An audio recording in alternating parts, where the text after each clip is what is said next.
Hi friends, welcome back to my channel. ఈ రోజు మనం ఈ వీడియోలో ఎ స్ప్లెండిడ్ మ్యాచ్ అనే చైనీస్ డ్రామాని చూడబోతున్నాము. ఈ డ్రామా చాలా అంటే చాలా బాగుంది. అందరూ మిస్ అవ్వకుండా చూడండి. రండి డ్రామాలోకి వెళ్ళిపోదాము.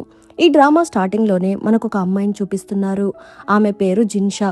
తనే మన హీరోయిన్. తను ఇప్పుడు వాళ్ళ అమ్మమ్మ రూమ్ లోకి వెళ్ళడానికి ట్రై చేస్తూ ఉంది. ఆ సమయంలో కజిన్ జిన్షా వాళ్ళ నాన్నతో మాట్లాడుతూ జిన్షాకి జరగబోయే ఏజ్ సెరమనీ గురించి డిస్కస్ చేస్తున్నారు.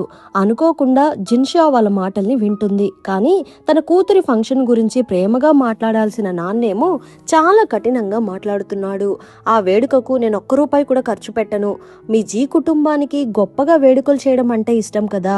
అయితే ఆ ఫంక్షన్ కి కావాల్సిన ఏర్పాట్లన్నీ బహుమతులతో సహా అన్ని మీరే సిద్ధం చేసి నా పేరుతో ఇవ్వమని అంటున్నాడు. ఆ మాటలు విని జిన్షా గుండెలు ముక్కలైపోతుంది.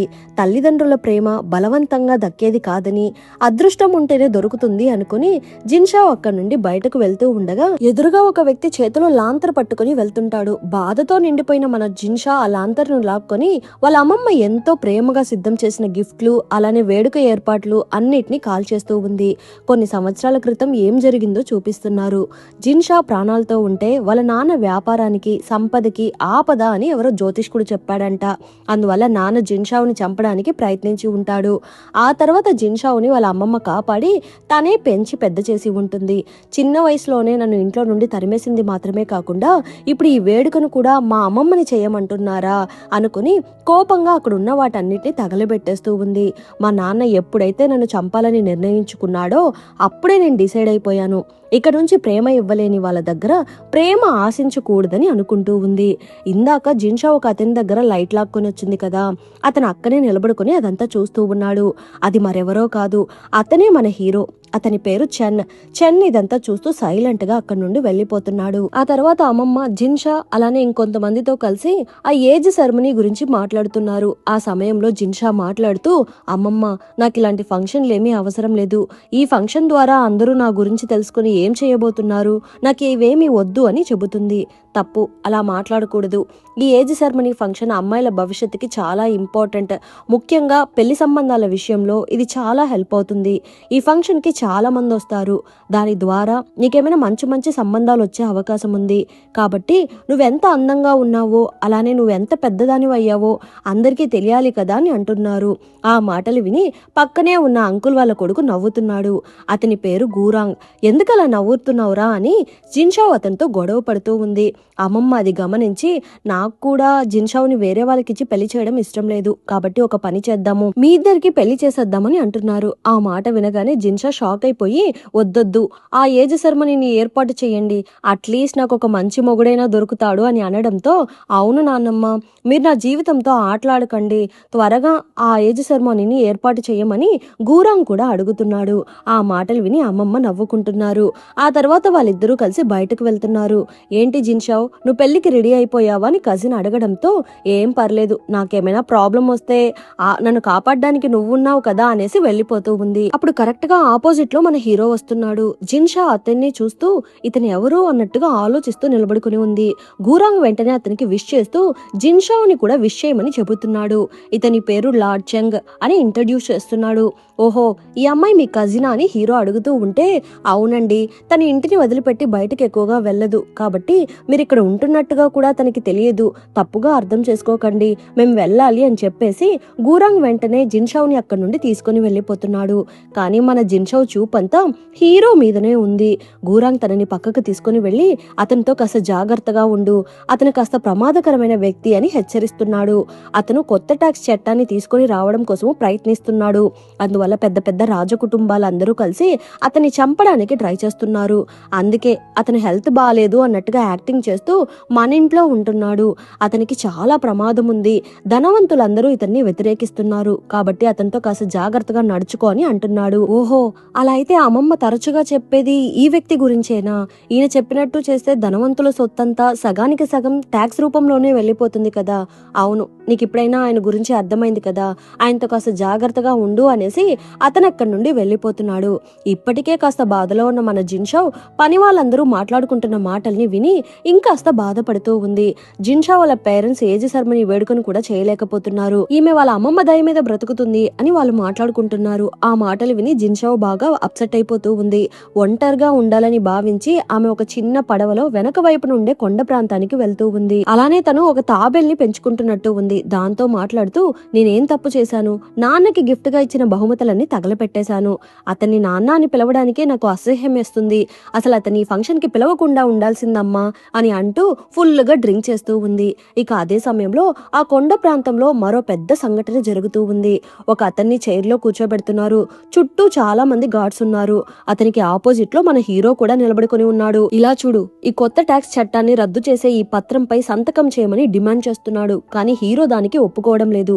అయితే నేను ఇక్కడే అంతం చేసేస్తానని బెదిరిస్తూ ఉన్నాడు. అయితే అలాగే కానివ్వండి అనేసి హీరో తన సీక్రెట్ గార్డ్స్ అందరినీ బయటకు పిలిపిస్తున్నాడు. నీకెంత ధైర్యము? రహస్య సైన్యాన్ని తీసుకుని వస్తావా? ఇది దేశ ద్రోహం అవుతుంది. నీకేమైనా పిచ్చి పట్టిందా అని అతను అరుస్తూ ఉన్నాడు. అంతలో హీరో వాళ్ళ మనుషులు అక్కడున్న వాళ్ళందరినీ చంపేస్తున్నారు. ఇక అదే సమయంలో జిన్షా ఫుల్ గా తాగి మత్తులో ఉంటుంది. పైగా వర్షం కూడా పడుతుంది. ఏదో గట్టిగా శబ్దం వినపడడంతో జిన్షాకి లైట్ గా మెలకువ వస్తుంది. ఇక్కడేమో అతను, ప్లీజ్ నన్ను ప్రాణాలతో విడిచిపెట్టు, అలా చేస్తే ఈ కొత్త పన్ను విధానానికి మేమంతా నీకు మద్దతిస్తాము, ప్లీజ్ నన్ను వదిలేయమని బ్రతిమలాడుతున్నాడు. కానీ చెంగ్ అతన్ని అక్కడికక్కడే చంపేస్తున్నాడు. ఫుల్ గా తాగి పడవలో నిద్రపోయిన జిన్షాకి మెలకువ వస్తుంది. తను ఆ హత్యని చూసేస్తుంది. భయంతో నీళ్ళల్లో పడిపోతుంది. కానీ చెంగ్ ఆమెని పట్టించుకోకుండా అక్కడి నుండి వెళ్లిపోతున్నాడు. కాసేపటి తర్వాత ఎవరో జిన్షాని కాపాడుతున్నారు. ఆ తర్వాత తను వాళ్ళ ఇంట్లో కళ్ళు తెరుస్తుంది. తన పక్కనే కజిన్ కూర్చుని ఉన్నాడు. జిన్షావ్, నీకేమైంది? నీకిప్పుడు ఓకేనే కదా అని అడుగుతున్నాడు. లేదు పర్లేదు, నాకు బానే ఉంది. ఇంతకీ నన్ను ఎవరు కాపాడారు అని అడగడంతో చింగ్షువాన్ ఉన్నారు కదా, ఆయనే నిన్ను కాపాడారు, ఆయన బయటే ఉన్నారని అంటున్నాడు. పక్కనే చింగ్షువాన్ అనే అతను నిలబడుకొని ఉన్నాడు. అతను కూడా ఒక ఆఫీసరే అంట. అమ్మమ్మ కూడా అతనికి థ్యాంక్స్ చెప్తున్నారు. మా అమ్మాయిని కాపాడినందుకు చాలా చాలా థ్యాంక్స్, మేము ఎప్పటికీ మీకు రుణపడి ఉంటాము అని అనడంతో పర్లేదు అనేసి అతను అక్కడి నుండి వెళ్లిపోతున్నాడు. కానీ కజిన్ కి మాత్రం కాస్త డౌట్ వస్తూ ఉంది. అమ్మమ్మ నీళ్ళలో దూకి కాపాడితే అతని బట్టలు కాస్త తడిగా ఉండాలి కదా, కానీ పూర్తిగా ఎండిపోయి ఉన్నాయేంటి అని అడుగుతున్నాడు. అయితే నిజంగా జిన్షాని కాపాడింది హీరోనే అని వాళ్ళకి అర్థమైపోతుంది. కానీ వాళ్ళు పొలిటికల్ గా ఎటువంటి ప్రాబ్లమ్స్ రాకూడదు అనుకుని, నువ్వు ఇంకా దాని గురించి మాట్లాడకు, జిన్షావ్ ఏమైనా చూసుంటుందేమోనని నేను కాస్త కంగారు పడ్డాను. కానీ తను తాగిన మత్తులో ఉండడం వల్ల తనకి ఎటువంటి సమస్య రాదు, జిన్షావ్ ఏమీ చూడలేదని అందరికీ చెప్పమని అమ్మమ్మ అంటున్నారు. ఓకే అని గూరంగ్ అంటున్నాడు. ఇక ఇక్కడేమో చెన్షువాన్ నేరుగా హీరో దగ్గరికి వెళ్తున్నాడు. నేను మీరు చెప్పినట్టుగానే చేశాను. వాళ్ళకి లైట్ గా డౌట్ వచ్చి ఉంటుంది, కానీ వాళ్ళు మన ఉద్దేశాన్ని అర్థం చేసుకుంటారనుకుంటా. వాళ్ళు దాని గురించి ఏమీ అడగలేదు. ఓకే, వాళ్ళు దాని గురించి పట్టించుకోలేదు కదా, దాని గురించి వదిలేసి నెక్స్ట్ ఏం చేయాలో చూడమని చెబుతున్నాడు. ఇక్కడేమో ఆ ఫంక్షన్ లో ఏం చేయాలో జిన్షావ్కి నేర్పిస్తున్నారు. మొదటగా మీ అమ్మా నాన్న కాళ్ళకి నమస్కరించాలి అని చెప్పడంతో, వద్దొద్దు, నాకు ఈ సెగ్మెంట్ నచ్చలేదు, ఆ భాగాన్ని రిమూవ్ చేసేయండి, నేను చెయ్యను, నేను కాళ్ళ మీద పడే అర్హత మా నాన్నకి లేదు అని చెప్పేసి జిన్షావ్ అక్కడి నుండి బయటికి వెళ్లిపోతూ ఉంది.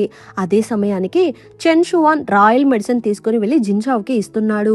కాపాడినందుకు కృతజ్ఞతగా జిన్షావ్ కూడా అతనికి ఒక విలువైన ఇంక్ స్టోన్ ని గిఫ్ట్ గా ఇస్తుంది. ఇది చాలా పురాతనమైన వస్తువు, ఇది మీలా బాగా చదువుకున్న వాళ్ళ దగ్గర మాత్రమే ఉండాలి, అప్పుడే దానికి గౌరవంగా ఉంటుంది అనేసి అతనికి ఆ గిఫ్ట్ ని ఇస్తుంది. అతను థ్యాంక్స్ చెప్పేసి అక్కడి నుండి వెళ్లిపోతున్నాడు.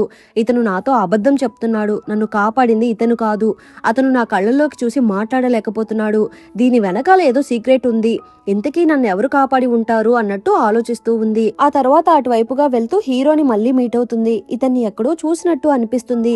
ఒకవేళ ఇతనే నన్ను కాపాడి ఉంటాడా, ఆ రోజు ఒడ్డు మీద ఉన్నది ఇతనేనా అన్నట్టు ఆలోచిస్తూ ఉంది. చేతిలో అడ్డం పెట్టి మరీ హీరోని చూస్తూ ఉంది. అదంతా హీరో గమనిస్తున్నాడు. మీరేం చేస్తున్నారని అడుగుతున్నాడు. సారీ, తప్పుగా అర్థం చేసుకోకండి, ఎండ మొహం మీద పడుతుంది, అందుకే చేతులు అడ్డం పెట్టాను, ఇంకేమీ లేదు అనేసి జిన్షావ్ కవర్ చేసుకుంటూ ఉంది. అప్పుడు అతను, ఆ రోజు రాత్రి నువ్వు గిఫ్ట్లన్నీ తగలబెడుతున్నప్పుడు నా చేతిలో ఉన్న లాంతర్ని లాక్కొని వెళ్ళిపోయావు, దానికి ఇంకా నువ్వు నాకు క్షమాపణలు చెప్పలేదని అడుగుతున్నాడు. అయ్యయ్యో, అది మీరా, మీ చేతిలో నుండి లాక్కొని వెళ్ళానా, సారీ నన్ను క్షమించండి అని జిన్షా అతనికి క్షమాపణలు చెప్తూ ఉంది. పర్లేదు అనేసి హీరో అక్కడి నుండి వెళ్ళిపోతున్నాడు. ఇక తను చూసింది నిజమా లేక మద్యం మత్తులో అలా కలలా అనిపించిందా అని జిన్షా అయోమయంలో పడిపోతుంది. ఇంకొక వైపు అమ్మమ్మ హీరోతో మాట్లాడుతూ, నీళ్లలో నుండి బయటకు తీసిన 114 సీక్రెట్ డాక్యుమెంట్స్ ఇక్కడే ఉన్నాయి, ఈ విషయం బయటకు రాకుండా చూసుకోవడం కోసము మూగవాళ్ళు అలానే చెవిటి వాళ్ళని మాత్రమే ఇక్కడ కాపలాగా ఉంచాము, కాబట్టి ఈ విషయం ఎవరికీ తెలియదని అంటున్నారు. అలానే మీతో ఇంకొక ఇంపార్టెంట్ విషయం గురించి చెప్పాలనుకుంటున్నాను. నిన్న నా మనవరాలు ఫుల్గా తాగేసునింది. అందువల్ల తనకి ఏమీ గుర్తులేదు. కాబట్టి తను అక్కడ ఏం జరిగిందో చూసే అవకాశమే లేదు. ఒకవేళ తను చూసినప్పటికీ తనకి ఇవేమీ గుర్తుండదు. కాబట్టి తనని క్షమించమని అడుగుతున్నారు. ఓకే, పర్లేదు. నేను తన ఏజ్ సెరమోనీకి మా అమ్మని గెస్ట్ గా రమ్మని అడుగుతాను. ఆ ఫంక్షన్ పూర్తయి మా అమ్మ తిరిగి ఇంటికి వెళ్లేటప్పుడు మీ మనవరాల్ని కూడా మా అమ్మతో క్యాపిటల్ సిటీకి పంపించండి అని అంటున్నాడు. ఆ మాటలు విని అమ్మమ్మ షాక్ అయిపోతున్నారు. అమ్మమ్మకి ఇష్టం లేకపోయినా ఒప్పుకోవాల్సి వస్తుంది. ఓకే అని చెప్పేసి అమ్మమ్మ అక్కడి నుండి వెళ్లిపోతున్నారు. హీరో నేరుగా లోపలికి వెళ్తున్నాడు. పాస్వర్డ్ ఎంటర్ చేస్తేనే డోర్ ఓపెన్ అవుతుందంట. సీక్రెట్ పాస్వర్డ్ ని ఎంటర్ చేయగానే ఆ డోర్ ఓపెన్ అయ్యింది. లోపలేమో వాటర్ నుండి కాపాడిన చాలా డాక్యుమెంట్స్ ఉన్నాయి. హీరో అవన్నీ చెక్ చేస్తూ ఉన్నాడు. ఆ సమయంలో ఒక అతను హీరోని మీట్ అవ్వడానికి పరిగెత్తుకుంటూ వస్తున్నాడు. కంగ్రాచులేషన్ అని చెప్పేసి హీరోకి ఒక లెటర్ ఇస్తున్నాడు. ఆ లెటర్ లో రాయల్ చీఫ్ అడ్మినిస్ట్రేషన్ అనే పదవిని మన హీరోకి ఇచ్చారంట. సూపర్, కంగ్రాచులేషన్ అని పొగుడుతున్నారు.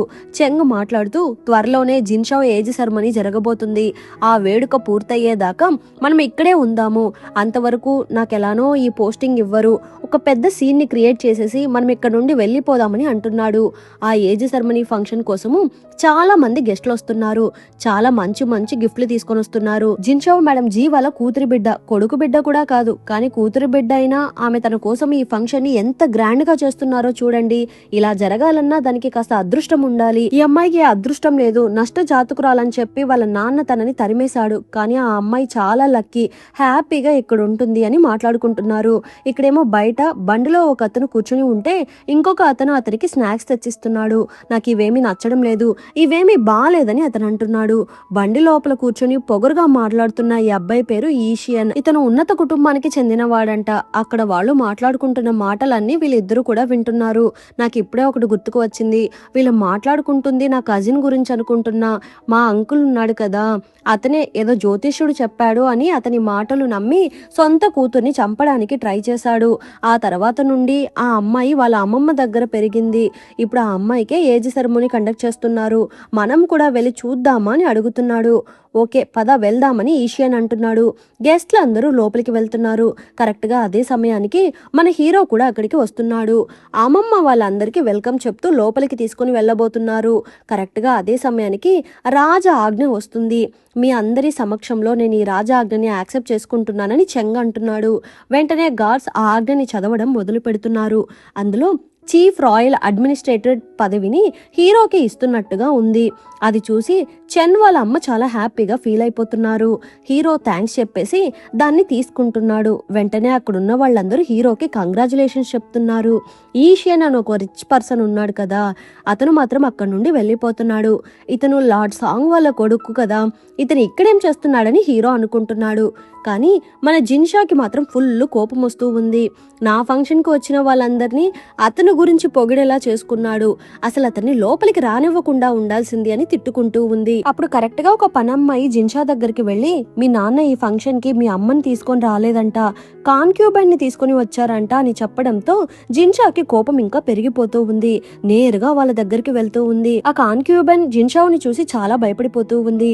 జిన్షావు నేరుగా లోపలికి వెళ్లిపోతూ ఉంది. ఆ సమయంలో నాన్న మాట్లాడుతూ, మీరన్నట్టుగానే మేము ఈ ఫంక్షన్ కి వచ్చేసాము, మా కూతుర్ని మాతో పాటు క్యాపిటల్ సిటీకి తీసుకుని వెళ్ళబోతున్నానని అంటున్నాడు. ఆ అమ్మమ్మ వెంటనే, మిమ్మల్ని ఇక్కడికి రప్పించడానికి అయ్యే ఖర్చు మొత్తం మేమే భరించాము, మీరు అంత దిగజారిపోయి ఉన్నారు, సొంత కుటుంబాన్ని కూడా సరిగా చూసుకోలేకపోతున్నారు అనే 4 వ్యక్తుల జాబితాని ప్యాలెస్ కి పంపించారంట. అందులో ఎక్కడ మీ పేరు వస్తుందేమోనని భయపడి మళ్ళీ మీ కూతుర్ని తీసుకుని వెళ్ళడానికి వచ్చారా అని అమ్మమ్మ అడుగుతున్నారు. ఆ మాటలు విని జిన్షా వాళ్ళతో గొడవ పడడానికి వెళ్ళబోతూ ఉంటే గూరాంగ్ తనని ఆపుతున్నాడు. వద్దు, వాళ్ళతో గొడవ పడకు, పద బయటకు వెళ్దాము అని చెప్పి తనని అక్కడి నుండి బయటకు తీసుకుని వెళ్ళిపోతున్నాడు. వీళ్ళని ఏదో ఒకటి చెయ్యాలి అన్నట్టుగా జిన్షా ఆలోచిస్తూ ఉంది.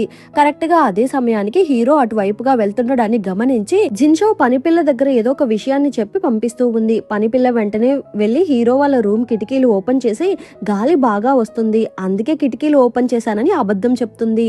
చెంగు కూడా వాళ్ళు ఏం డ్రామా చేస్తున్నారో చూద్దామని అనుకుంటున్నాడు. అంతలో జిన్షా వాళ్ళ నాన్న అక్కడికి వచ్చి, మర్యాదగా నాతో ఇంటికి వచ్చేయని బెదిరి బెదిరిస్తున్నాడు. మీరు ఇలానే కలలు కంటూ ఉండండి, అది ఎప్పటికీ జరగదని హీరోయిన్ అంటుంది. నాన్నకి కోపం వచ్చి జిన్షాని కొట్టడానికి ట్రై చేస్తున్నాడు. కొట్టండి కొట్టండి, నన్ను బాగా కొట్టండి, రాయల్ అడ్మినిస్ట్రేటివ్ ఆఫీసర్ ఇక్కడే ఉన్నారు, ఆయన ముందే నన్ను బాగా కొట్టండి, అప్పుడే మీకు మంచి పేరు వస్తుంది. మీరు ఇప్పుడు ఏ ర్యాంక్ లో ఉన్నారో కూడా నాకు కరెక్ట్ గా తెలియదు, కానీ నన్ను కొట్టిన తర్వాత మీ ర్యాంక్ ఎప్పటికీ పెరగదు అనేసి హీరోని బాగా వాడుకుంటూ ఉంది. నాన్నకి కోపం వచ్చి అక్కడ నుండి వెళ్ళిపోతున్నాడు. హీరో అదంతా గమనిస్తూ నన్ను ఎలా వాడుకుంటుందో చూడు అనుకొని నవ్వుకుంటున్నాడు.